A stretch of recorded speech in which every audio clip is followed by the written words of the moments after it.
नमस्कार दोस्तों, विशाल एपिक्स में मैं डॉक्टर विशाल शिवरे आप सभी का सदैव स्वागत करता हूं। दोस्तों, कई बार कमेंट में मेरे से लोगों ने पूछा कि आप पद्म पुराण का रिव्यू कीजिए, पद्म पुराण का रिव्यू कीजिए, क्योंकि ये किताब बहुत बड़ी है। पद्म पुराण करीबन 7 खंडों में ये किताब है।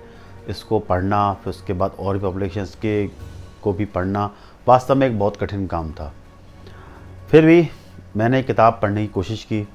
हालांकि कुछ चीज़ें अभी भी नहीं पढ़ पाया हूँ मैं, लेकिन फिर भी मैं जितना पढ़ सकता हूँ मैंने उसको पढ़ा और जितना मैं इसके बारे में एनालिसिस कर पाया वो आज आपको मैं उसके विषय में बताऊँगा। तो आप शुरू से लेके आखिरी में इस वीडियो में बने रहिएगा। और दोस्तों, अगर आपने मेरा चैनल सब्सक्राइब नहीं किया तो प्लीज़ सब्सक्राइब कीजिएगा। कई लोग मेरा चैनल देखते हैं, कमेंट भी डालते हैं, लेकिन सब्सक्राइब नहीं करते। ऐसा मेरे को एनालिसिस में पता चला। तो आप सब्सक्राइब कीजिए और मेरे चैनल को मेरे को उत्साह मिले और मेरा चैनल आगे ग्रो करे। तो दोस्तों, आज पद्म पुराण में मैं आपको बहुत सारी चीज़ें बताने वाला हूँ। आपको उस पद्म पुराण में संक्षिप्त में क्या वर्णन है, पद्म पुराण के अंदर कुछ जो अध्याय कितने हैं इसके विषय में बात करूँगा, पद्म पुराण किस प्रकाशन का पढ़ना चाहिए इसके विषय में बात करूँगा। वीडियो बड़ा हो सकता है, अगर वीडियो कंप्लीट नहीं हो पाया तो मैं अगली भाग में फिर आऊँगा। तो शुरू से लेकर आखिर तक बने रहिएगा। तो शुरू करते हैं पद्म पुराण।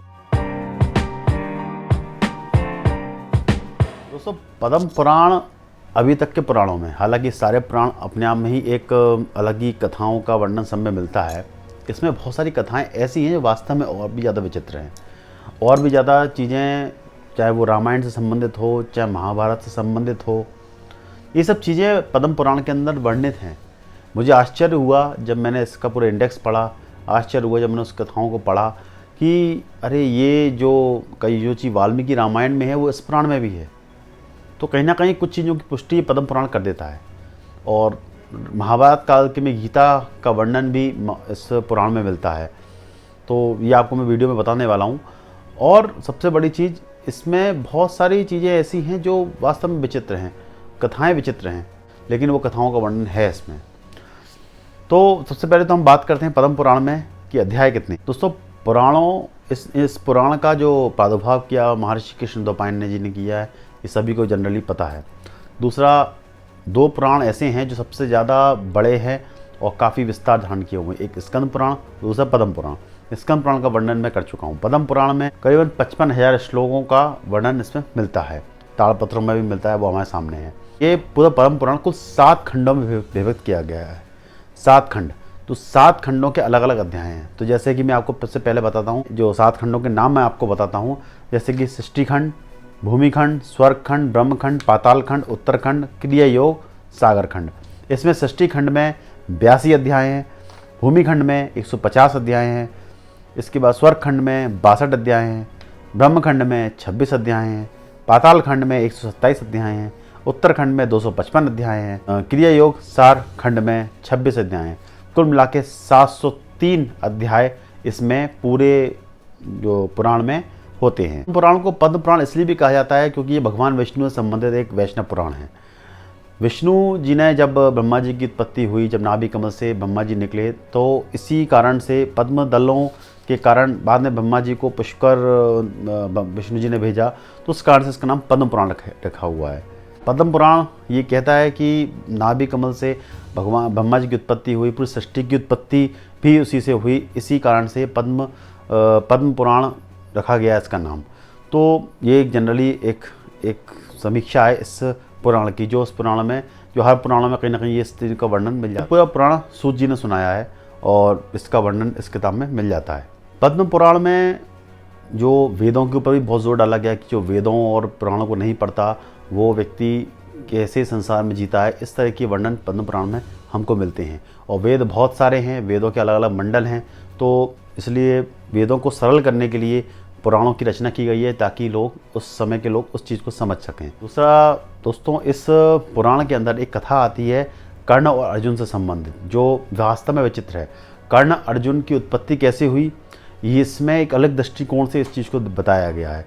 वो कथा सुन के मुझे भी बहुत आश्चर्य हुआ कि ये कथा तो मैंने पहली बार सुनी है। शायद किसी यूट्यूब चैनल ने डाली भी हो, मुझे इसके बारे में ज़्यादा जानकारी नहीं है, मैं सर्च करूँगा शायद मिल जाए। कर्ण और अर्जुन की उत्पत्ति के विषय में और दोनों में वैर भाव क्यों हैं, इसके विषय में शंकर जी का एक बहुत बड़ा प्रसंग है। तो वो कथा आप चाहो तो डिस्प्ले पर देख सकते हो, लेकिन इस कथाओं के विषय में मैं आपको एक बार अलग से वीडियो बना के दिखाऊंगा। हालांकि पद्म पुराण में बहुत सारी कथाएं ऐसी हैं जिसके विषय में अलग अलग वीडियो बन सकते हैं, तो वो वीडियो के माध्यम से मैं आपको बता सकता हूँ, पर इस विषय में हम चर्चा नहीं करेंगे। इसके विषय में अलग से वीडियो बना के मैं आपको बता दूंगा। पद्म पुराण में भगवान शिव के विषय में बहुत सारी बातें हैं। भगवान शिव का रुद्र रूप जो महाभस्म कपाली जिन्हों कहा जाता है, इसके विषय में यहाँ वर्णन मिला है। रुद्रों का वर्णन है, आदित्यों का वर्णन है। आदित्यों में जैसे भगवान शिव, भगवान कृष्ण ने भी कहा गीता में, आदित्यों में विष्णु में हूँ। तो जो प्रकार के आपके 12 प्रकार के आदित्य हैं उनके बारे में वर्णन है। 11 प्रकार के रुद्रों का वर्णन आता है इसमें। और नारी के गुण क्या होने चाहिए, पुरुष के गुण क्या होने चाहिए, गुरु के गुण क्या होने चाहिए, कितने प्रकार के गुरु होते हैं, कितने प्रकार के नारी के स्वभाव होते हैं, इस तरह की वर्णन आप बीच बीच में पद्म पुराणों में मिल जाता है। और अलग अलग जयंतियों का वर्णन भी इसमें मिलता है, किस प्रकार की जयंती, मतलब जैसे कि आपका जन्माष्टमी, चैत्र शुक्ल पक्ष नवमी, कुंभ राशि में सूर्य होने पे आने वाली कृष्ण पक्ष की चतुर्दशी, मेष मास में आने वाली शुक्ल पक्ष की चतुर्दशी, इसके विषय में यहाँ बहुत वर्णन मिलता है। काफ़ी हद तक रिसर्च करने पर ये चीज़ हमको सामने आती है। फिर स्त्रियों के 12 प्रकार के जो आभूषण हैं उसके विषय में भी इसमें वर्णन मिलता है। फिर इसमें 6 प्रकार के अंततइयों का वर्णन मिलता है, किस तरह के लोग होते हैं। वास्तव में एक धर्मशास्त्र, एक आचार संहिता का ये पुराण है। इसके बाद और भी अगर आगे जाएंगे तो सन्यासियों के कितने भेद होते हैं उसके विषय में यहाँ वर्णन मिलता है।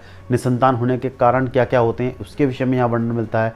5 गुरुओं के बारे में, और शीघ्र बुढ़ापा जिस व्यक्ति को आता है उस बुढ़ापे के क्या लक्षण है उसके बारे में यहाँ वर्णन मिलता है। कहीं कहीं आयुर्वेद का वर्णन भी इसमें मिलता है। और भगवान श्री कृष्ण की 8 पटरानी है, भगवान कृष्ण की जो वैष्णव पुराण है, तो काफ़ी भगवान कृष्ण के विषय में से बहुत सारी बातें, बहुत सारी कथाएं इसमें वर्णित हैं। इस नृत्य स्नान का महत्व, इसमें गीत की प्रशंसा, जो गाना गाते हैं, गीत गाते हैं, उसके विषय में यहाँ वर्णन मिलता है। धन की प्रशंसा कैसी है उसके विषय में यहाँ वर्णन मिलता है। नरकगामी पुरुष कौन से है उसके विषय में यहाँ वर्णन मिलता है। अतिथि पूजाओं का वर्णन मिलता है कि अतिथि किस तरह पूजा करना चाहिए, तुलसी के वर्णन इसमें मिलता है। और दोस्तों वैसे तो हर एक खंड का अपना एक महत्व है, हर एक खंड में अलग अलग चीज़ों का वर्णन इसमें मिलता है। तो मैं अलग अलग खंड आपको दिखाता जाता हूँ और फिर उसके बाद मैं रिव्यू करूँगा कि कौन से प्रकाशन का आपको पढ़ना चाहिए। मेरे पास जो अभी जो प्रकाशन मेटलिस प्रकाशन का मौजूद है वो आचार्य शिव प्रसाद द्विवेदी का चौखंबा पब्लिकेशन हाउस, चौखंबा सुभारती प्रकाशन का मेरे पास ये पद्म पुराण अभी मौजूद है। या देख सकते हैं, जो आपने कई बार पीछे मेरे देखा होगा ये पुराण, और काफ़ी अच्छा और काफ़ी अच्छी बिल्डअप क्वालिटी का पुराण है। प्रिंटिंग वाइज भी बहुत अच्छा है ये। इस पुराण के अलग अलग खंड हैं, मैं अलग अलग खंड आपको दिखाता रहता हूँ, फिर मैं और भी पुराणों का रिव्यू करता हूँ। जैसे कि ये पहला खंड है सृष्टि खंड, सृष्टि के विषय में यहाँ वर्णन मिलेगा। दूसरा है जो है भूमि खंड। इसके बाद ये तीसरा जो आपका पुराण है, तीसरा पुराण आपका स्वर्ग और ब्रह्म खंड। इसके बाद चौथा पुराण जो आपका आएगा, ये वाला चौथा भाग इसका, ये है पाताल खंड, देख सकते हैं आप, पाताल खंड। इसके बाद 5वां पुराण जो है ये है उत्तरखंड फर्स्ट, 5वां खंड उत्तराखंड फर्स्ट है। और 6वां पार्ट जो है इसका उत्तराखंड सेकंड है, देख सकते हैं आप। इसके बाद 7वां जो पार्ट है, 7वां भाग क्रिया योग खंड, देख सकते हैं आप। ओवरऑल ये बहुत बड़ा पुराण है जो आप लोगों ने अभी तक मेरे पास देखा, बहुत समय से मेरे बैक स्टोरी में देखा। अब इसके अलावा दोस्तों ये पुराण लगभग मैंने पढ़ा, और इसके अलावा एक गीता प्रेस गोरखपुर का आता है, वो बहुत पतला और छोटा पुराण है। अब दोस्तों मेरे एक बात समझ में ये नहीं आती, गीता प्रेस गोरखपुर का वो काफ़ी पुराना पुराण है। मैंने उसका इंडेक्स भी पढ़ा और मैंने ब्रीफली पूरा हिंदी में उन्होंने छापा है। बहुत शॉर्ट में कथाएं हैं उसमें, काम की कथाएं जो वैष्णव से संबंधित हैं वो उन्होंने रखी। शिव से संबंधित जितनी भी कथाएं थी उन्होंने काट दी। अब ऐसा क्यों गीता प्रेस गोरखपुर ने किया, मेरे आज तक समझ में नहीं आया क्यों ऐसा किया। इतना बड़ा पुराण, इतनी बड़ी संस्था गीता प्रेस गोरखपुर, उन्होंने एक छोटा सा पतला सा पुराण निकाल के उन्होंने छाप दिया। आज भी चल रहा है वो, ऑनलाइन भी अवेलेबल है, आप ऑनलाइन डाउनलोड भी कर सकते हैं मार्केट में। हालांकि कीमत कम है उसकी, लेकिन उसके बाद भी ये पुराण इस तरह का हमको मिलता है। और दोस्तों ये जैसे पुराण है, ये पुराण है जो ये, इसकी कीमत लगभग मेरे ने जब लिया था, जो इसकी कीमत 20,000 रुपये थी। डिस्काउंट करके 14,000 का मिला। आज की डेट में 5,500 में पूरा सेट ये हमको एक्सोटिक इंडिया और अमेज़ॉन पे अवेलेबल है, तो वहाँ से आप ये परचेस कर सकते हैं। इसके अलावा संस्कृत में भी चौखम्बा संस्कृत सीरीज़ की भी आती है, संस्कृत में अवेलेबल है। एक इंग्लिश में भी आती है, वो आप इंग्लिश में डिस्प्ले पर देख लें, इंग्लिश में भी आप उसको पढ़ सकते हैं। संस्कृत इंग्लिश में पूरा कॉम्बिनेशन आता है, वो इंग्लिश में है, काफ़ी बड़ा है पुराण संस्कृत इंग्लिश, तो जो इंग्लिश पढ़ना चाहते हैं वो पढ़ सकते हैं। इंग्लिश में संस्कृत इंग्लिश में वेरियस पब्लिकेशन की आती है, वो आप पढ़ सकते हैं। जो इंग्लिश जिनको हिंदी और संस्कृत में प्रॉब्लम है वो उसको पढ़ सकते हैं, वो भी अच्छी किताब है, कोई दिक्कत नहीं है, आपको कोई उसमें ज़्यादा काटा छाटी नहीं मिलेगी। ये पद्म पुराण एक इंग्लिश में भी आता है मोतीलाल बनारसी दास का, ये भी आप ले सकते हैं। बाकी और भी संस्थाएँ किताबें निकालती हैं, तो आप लोग आराम से उसको पढ़ सकते हैं, कोई दिक्कत नहीं है। दोस्तों बाकी इस किताब के बारे में आपको सब कुछ पता चल गया। अब आप इस किताब को ऑर्डर कीजिए, इसका लिंक मैं डिस्क्रिप्शन में दे देता हूँ। पब्लिशर का सर, जो पब्लिशर इसको छाप रहे हैं उन पब्लिशर का मैं नंबर भी आपको डिस्क्रिप्शन में डाल दूँगा। आप यहाँ से जो मंगाना चाहते हैं, पढ़ना चाहे पढ़ सकते हैं, लेकिन मैं रिकमेंड करूँगा कि आप चौखम्बा की पढ़ें, क्योंकि चौखम्बा की किताब वास्तव में अच्छी है, पढ़ी है मैंने। गीता प्रेस की संक्षिप्त है, मंगाने को आप पढ़ने को आप ये है कि सस्ती है, आप पढ़ने को चाहें तो पढ़ सकते हैं, तो आप कोई दिक्कत नहीं है। बाकी इंग्लिश वाली मैंने आपको बता ही दी है। बंगला में भी मौजूद है, जो बंगाली में पढ़ सकते हैं वो भी इसको पढ़ना चाहते हैं।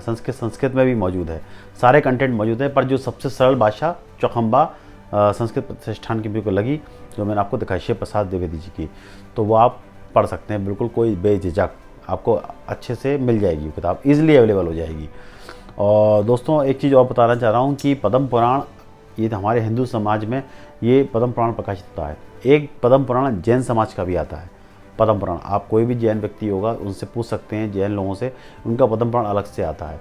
वो भारतीय ज्ञानपीठ काशी का पद्म पुराण है जो आता है जैनों का, उसका भी जल्दी मेरे आपको रिव्यू करूँगा। अगर मैंने वो भी पढ़ा, उसमें काफ़ी रामायण की बहुत सारी बातें उसमें हैं जो बहुत विचित्र तरीके से उसमें मिलती हैं, तो वो मेरे ख्याल से पढ़ना चाहिए, सबको पढ़ना चाहिए। तो ये भी है और उसका वर्णन मैं जल्दी करूँगा। तो दोस्तों इसी के साथ मैं इस वीडियो को विराम देता हूँ, और अगर आपने मेरा चैनल सब्सक्राइब न किया हो तो आप कृपया करके मेरा चैनल सब्सक्राइब कीजिए, और अगर आप मेरे चैनल को सपोर्ट करना चाहते हैं तो ज्वाइन बटन पर क्लिक कीजिए। तो दोस्तों इसी के साथ मैं वीडियो को विराम देता हूँ, अगली बार मिलता हूँ फिर एक नई वीडियो में, और इस पुराण का फिर अगला भाग भी लेके आऊँगा जिसमें कुछ चीज़ें, कुछ कथाओं का वर्णन मैं आपको बताऊँगा, और मेरे बहुत सारी बातें पेंडिंग हैं जो और पुराणों में, वो भी मैं जल्दी से जल्दी आपको बताऊँगा। अब मुझे आज्ञा दीजिए दोस्तों, धन्यवाद।